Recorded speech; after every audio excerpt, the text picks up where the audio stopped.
Bapak Ibu yang saya hormati, dalam paparan hari ini saya membagi menjadi dua hal. Yang pertama adalah laporan pelaksanaan seleksi guru ASN P3K tahun 2021 dan juga perkembangan seleksi guru ASN P3K tahun 2022 ini.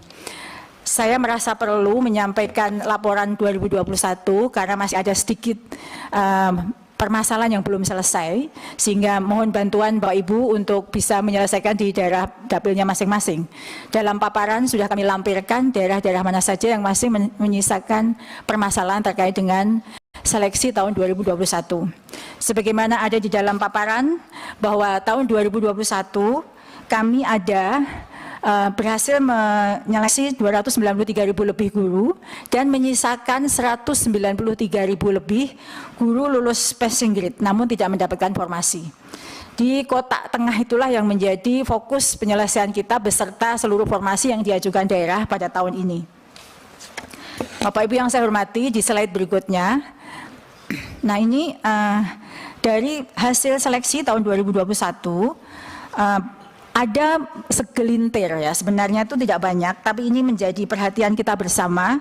Ada sekitar 15.415 atau 5,2% lulusan tahun 2021 yang masih menunggu pengangkatan Pemda tahun 2021. Data rinci per kabupaten kota dan jumlah berapa yang belum diangkat ada dalam lampiran 1. Dan masih ada, sebenarnya yang fokusnya adalah di 15.400 itu, Bapak Ibu yang saya hormati. Karena sudah dinyatakan lulus, sudah diumumkan oleh BKN Pusat, namun belum terbit NI P3K-nya. Jumlahnya cukup besar. Kalau dilihat dari persentasenya memang hanya 5%, tapi ini adalah nasib guru-guru kita semuanya. Sedangkan yang 5.300 itu adalah proses verbal berkas. Sebenarnya secara administrasi yang bersangkutan sudah lulus. Namun ini proses verbal ini ada di daerah. Sehingga ini perlu didorong juga daerah-daerah untuk segera menyelesaikan proses verbalnya. Sehingga kalau dijumlah itu ada sekitar 7% lulusan 2021 yang belum masih nasibnya belum jelas. Artinya sudah diumumkan lulus tapi belum mendapatkan pengangkatan. Rincian daerah-daerahnya ada di lampiran Bapak Ibu yang saya hormati. Maksud saya melaporkan hasil 2021 bahwa proses sudah berjalan baik, sudah mendapatkan lulusan yang cukup besar, namun masih ada yang masih belum diangkat. Mohon bantuan dalam hal ini, kami sudah menerbitkan surat kepada kepala daerah, seluruh kepala daerah untuk segera mengangkat dan membayarkan gajinya. Sudah 2 kali kami kirimkan surat, namun itu mungkin perlu hal lain lagi sebagai penguat supaya daerah segera mengangkat 8% dari lulusan ini. Bapak Ibu yang saya hormati, selanjutnya. Pak Ketua, pimpinan, biar jelas, mohon izin Bu. Silakan, Bang. Jadi yang ini 7,3% ini Bu. Kalau di total jumlahnya yang 8%. 8%. Ya, 15.000 plus 5.000. Yang halaman 5 ini ya? Yang halaman, ya. Yang halaman 5. Halaman yang ada di tayangan, 5 ya. Artinya persoalan ini ada di daerah. Betul. Jadi persoalan ini ada di daerah yang harus diselesaikan oleh daerah. Pusat mengendorse daerah untuk mempercepat penerbitan SK-nya. Iya, dan penempatannya. Jadi penempatannya. Dan penempatannya. Ya. Uangnya sudah ada. Tentunya sudah. Artinya dari pemerintah pusat, Kementerian Keuangan sudah menyediakan anggarannya. Sudah. Ya, saya kira ini sudah turun. Artinya ini ya ini satu poin yang menurut saya kira ini perlu menjadi catatan kalau bisa dengan angka-angka yang lebih rinci per daerah. Sudah ada di lampiran, Pak. Sehingga dengan demikian kami bisa endorse ke daerah. Terima kasih pimpinan. Ya, sebagai contoh mungkin di lampiran, Bapak, bahwa contohnya di Kabupaten Brebes misalnya, Kabupaten Brebes ini tinggal 2 saja. Tapi masih ada yang banyak misalnya pemerintah Kabupaten Bantul dari Provinsi Daerah Istimewa Yogyakarta lulusnya 689, namun baru cetak dan pengangkatan 2. Dan ini mungkin beliau-beliau guru ini belum bersuara, tapi sebenarnya dia harusnya sudah diangkat dan menerima gaji saat ini. Masih ada 687 yang masih menunggu pengangkatan. Ini contoh saja. Dan yang lebih banyak lagi misalnya Izin Jepara. pimpinan sedikit. Silakan Mas Davi. Ini saya ingin hanya meluruskan saja, karena kan saya lihat ini seperti halnya Lampung kan udah hampir selesai semua nih pengangkatan SK. Tetapi kita ketahui bahwa bulan lalu ada di media sosial itu yang meminta Hotman Paris untuk bisa menyelesaikan masalah penggajiannya. Nah ini harus menjadi catatan bagaimana data yang ini udah diangkat semua kok, tetapi mereka masih belum mendapatkan hak dan kewajibannya. Terima kasih pimpinan. Terima kasih masukannya. Baik, saya lanjutkan ya Pak Ketua. Jadi tadi itu data ini sengaja kami lampirkan untuk bisa menjadi perhatian kita bersama, karena contohnya yang saya sebut tadi Jepara. Ya. Jepara itu dari 1422 baru diangkat 7. Baru diangkat 7. Yang belum menunggu pengangkatan, ini data terbaru dari kami dapatkan dari PKN 1413. Jadi sebenarnya ini masalah ini sungguh sangat membuat kami prihatin. Maka ini kami angkat meskipun tema rapat hari ini adalah seleksi 2022. Kami perlu melaporkan hal ini supaya menjadi perhatian kita bersama dan mungkin solusi penyelesaian masalah untuk kita bersama. Izin Pak Ketua, bukan memperdalam tapi ini sekedar bertanya aja. Cetak SK ini artinya sudah ada penempatan, Bu? Ya, jadi kalau cetak SK ini sudah ada penempatan. Dan sudah digaji gitu ya? Seharusnya sudah digaji. Oh ya, itu aja sebenarnya. Ya. Jadi yang masih 8% ini adalah yang di kolom menunggu pengangkatan. Ya. Pertanyaan teknis TMS itu apa, Bu? Tidak memenuhi syarat memang. Oh, tidak memenuhi syarat. Ya. Oke, terima kasih. Terus proses verbal itu seharusnya memang dia sudah memenuhi syarat sih. Memang sepertinya ada penundaan dari daerah untuk melakukan. Kalau cetak SK itu berarti sudah dilantik juga, Bu? Iya, sudah. Cetak SK dilantik dan digaji, harusnya gitu ya? Iya, Ya, seharusnya sudah. Oh, mestinya? Mestinya, tapi biasanya merapel di 3 bulan.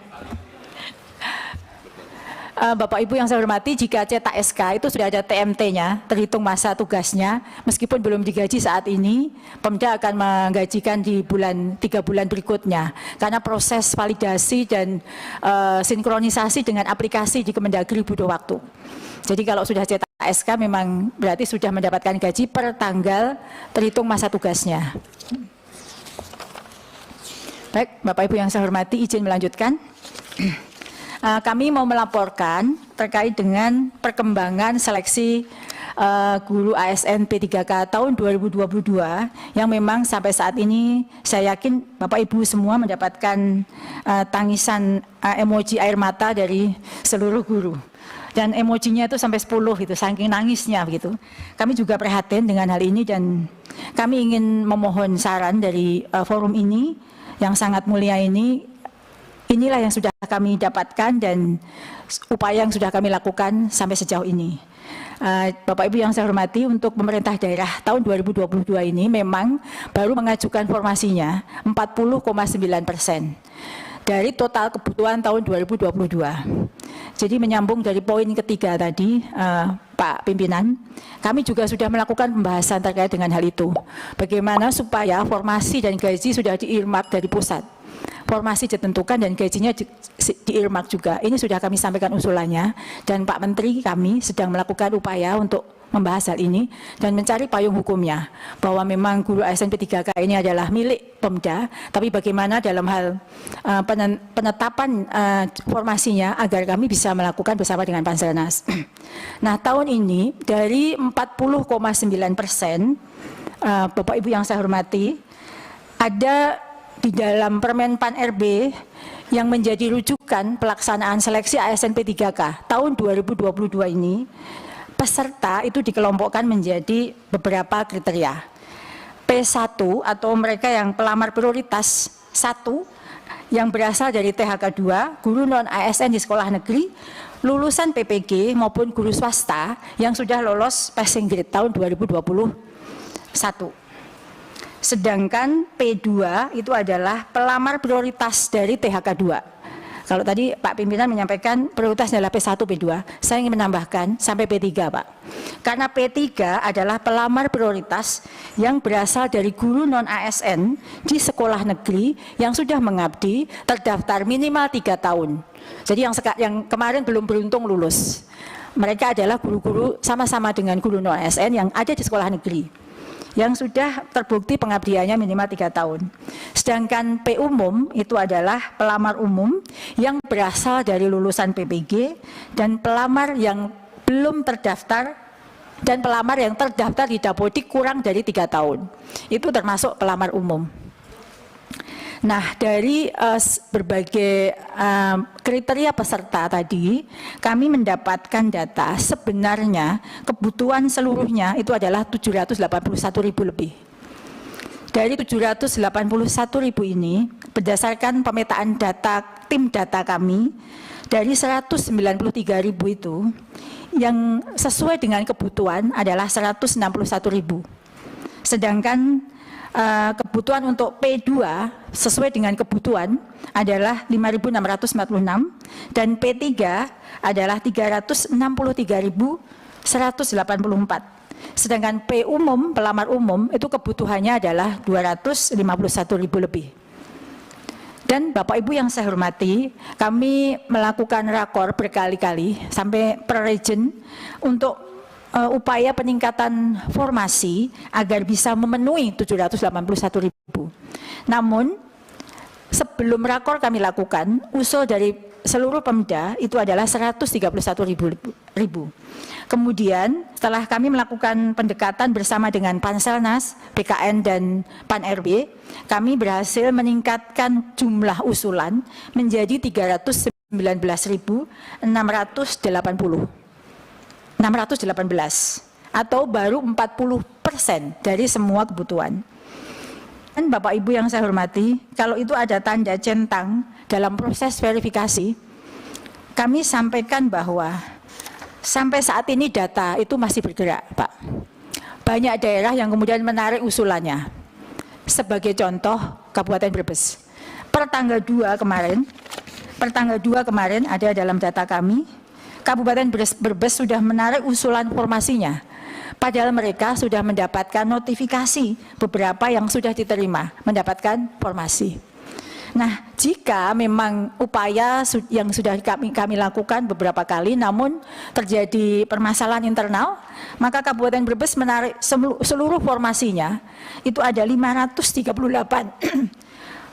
formasi pelamar yang akan kehilangan kesempatan menjadi ASN P3K. Padahal itu sebenarnya sampai kemarin kami menutup rakor jumlahnya sudah mengajukan seperti itu. Tapi di menit-menit terakhir, detik-detik terakhir, 2 November kemarin, Kabupaten Brebes sudah menarik semua usulannya. Dan juga disusul Kabupaten Jayawijaya. Baru 2 itu yang menarik semua usulannya. Maaf Bu, mungkin ada alasannya Bu. Sampai sejauh ini alasan perbedaan pendapat dengan instansi Panselnas, tapi kami tidak tahu secara detail. Baru 2 hari yang lalu kami menerima dan kami belum mengkonfirmasi kepada bupatinya. Setelah ini kami akan melakukan konfirmasi dalam hal ini. Baik, Bapak Ibu yang saya hormati, kami akan melanjutkan paparan ini bahwa pada slide berikutnya, dari seluruh data yang sudah kami terima dari sistem yang ada, maka kami laporkan bahwa pelaksanaan seleksi ASN P3K tahun 2022 ini berbeda dengan seleksi sebelumnya. Jadi kalau tadi apa yang objektif dari Pak Pimpinan itu bisa diakomodir sebenarnya. Karena pada seleksi tahun ini ada 3 jenis mekanisme. Yang pertama, seleksi penempatan guru lulus passing grade. Dan ini menjadi prioritas kami juga, Pak Pimpinan dan Bapak Ibu semua yang saya hormati, bahwa di sini memang ada jumlahnya 193.000 lebih. Itu adalah prioritas pertama.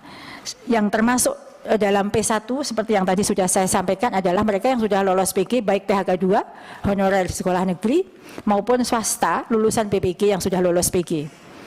Jika masih tersedia formasi, ini aturan dalam Permenpan. Jadi kalau tadi Pak Pimpinan menyampaikan demikian, adalah benar. Jika masih tersedia formasi, maka akan dilakukan seleksi penilaian kesesuaian. Jadi sebenarnya seleksi kategori yang kedua ini tidak dilakukan seleksi tes, Pak Pimpinan, tetapi seleksi pengamatan berdasarkan kinerja para guru tersebut.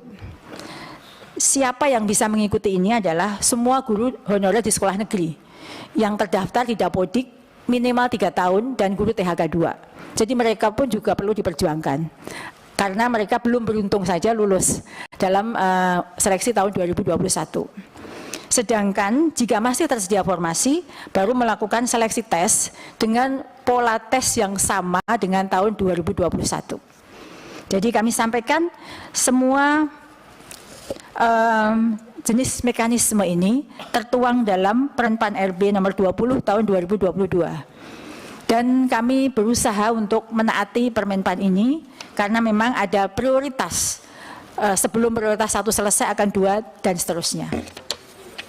Bapak Ibu yang saya hormati, kami laporkan sekarang kondisi data yang ada di guru lulus passing grade di slide berikutnya. Nah, di slide ini Bapak Ibu yang saya hormati, ini yang nanti mohon perhatian Bapak Ibu semua dan tentu masukannya. Ada 193.954 yang ada di database kami guru lulus passing grade atau pelamar prioritas 1. Namun dari data tersebut Bapak Ibu yang saya hormati, terdapat kebutuhan sejumlah 169.078. Terdapat kebutuhan. Jadi memang berdasarkan perhitungan kami, mereka dibutuhkan. Itu 169.078. Dari 169.078 ini, 127.000-nya, 127.186 yang sekarang sudah mendapatkan notifikasi mendapat penempatan. Semoga juga mengucapkan terima kasih kepada Bapak Ibu semuanya. Karena ini pada perjuangan Bapak Ibu juga. 127.000 ini yang sudah aman saat ini. Alhamdulillah. Namun Bapak Ibu, ada 41.892.000 yang tidak tersedia formasi. Artinya sebenarnya mereka dibutuhkan. Ada kekosongan guru. Namun Pemda tidak membuka formasi sesuai dengan kebutuhan. Ini yang sekarang dalam notifikasinya Anda tidak bisa melanjutkan. Yang mungkin dikirim ke Bapak Ibu semuanya, screenshotnya. Tapi sebenarnya ini adalah potensi untuk mendapatkan penempatan. Jika tahun ini Pemda membuka sesuai dengan kebutuhan. Sebenarnya angka 169.000 ini aman. Nah, berdasarkan perhitungan kebutuhan dan keadaan guru kami, dari 193.000 ini, Bu, mohon izin Pak Ketua, saya kira ini penting juga. Artinya dari 169.078 ini yang bermasalah atau yang ada dalam proses pending ini pending sebenarnya Bu ya? Iya, pending. Ini 41.000 dan masalahnya itu ada di daerah. Iya. Artinya daerah tidak mengusulkan formasi untuk mereka ini. Betul. Nah, apa solusinya Bu? Artinya kita nanti ya, mungkin kami maksudnya ini harus biar jelas, biar teman-teman di daerah kan mereka seluruh Indonesia lihat ini. Iya. Jadi daerah mengendorse daerah untuk membuat formasi untuk mereka karena dari pusat ada sebenarnya. Betul. Formasi ini. Oke, baik. Terima kasih Pak. Jadi sebenarnya di bawah itu kami sudah memberikan alternatif solusi. Jadi alternatif solusinya memang koordinasi dengan Pemda untuk dapat diangkat pada seleksi berikutnya. Kalau tahun ini memang, jika tahun ini kan tidak ada pembukaan formasi lagi Bapak Pimpinan dan Bapak Ibu semuanya. Tapi jika kita mengendorse tadi seperti Bapak sampaikan, berkoordinasi, 41.000 ini sudah tinggal mengangkat saja. Karena kita butuh. Dan sekarang kosong keberadaan guru-guru ini di sekolah-sekolah. Lalu saya lanjutkan Bapak Ibu yang saya hormati, dari 193.000 ini, ada 24.876 yang memang oversupply atau tidak ada kebutuhan. Ini nanti kami laporkan di slide berikutnya contohnya. Kami sengaja buat data ini memang bisa menjadi rujukan kita bersama ketika kita berbicara dengan para guru. Karena memang faktanya mereka sudah lulus PG di tahun 2021, 24.000 lebih ini, hampir 25.000, tidak terdapat kebutuhan. Namun, seperti yang tadi Bapak Pimpinan sampaikan, kami melakukan berbagai macam skema agar para guru tersebut dapat terserap. Yang ini sebenarnya diskusi kami yang sangat mendalam dengan Panselnas juga, sehingga ada tawaran dalam aplikasi mereka untuk turun prioritas. Artinya jika mereka bisa melamar di jabatan lainnya, maka di data kami terserap 11.349. Nanti kami akan laporkan seperti apa skemanya. Dan jika memang ini terjadi dengan baik, yang menjadi PR kita bersama hanya 13.000 sebenarnya. Tapi sekarang yang mengirim WA dan menangis itu adalah 41.000 plus 24.000. 41.000 plus 13.000. Karena yang 11.000 ini sudah ada notifikasi mereka bisa turun prioritas. Jadi sebenarnya itu. Tapi sebenarnya ini jika memang daerah punya concern yang sama terkait dengan guru ini, maka sebenarnya PR kita tahun depan 13.000 untuk guru lulus PG.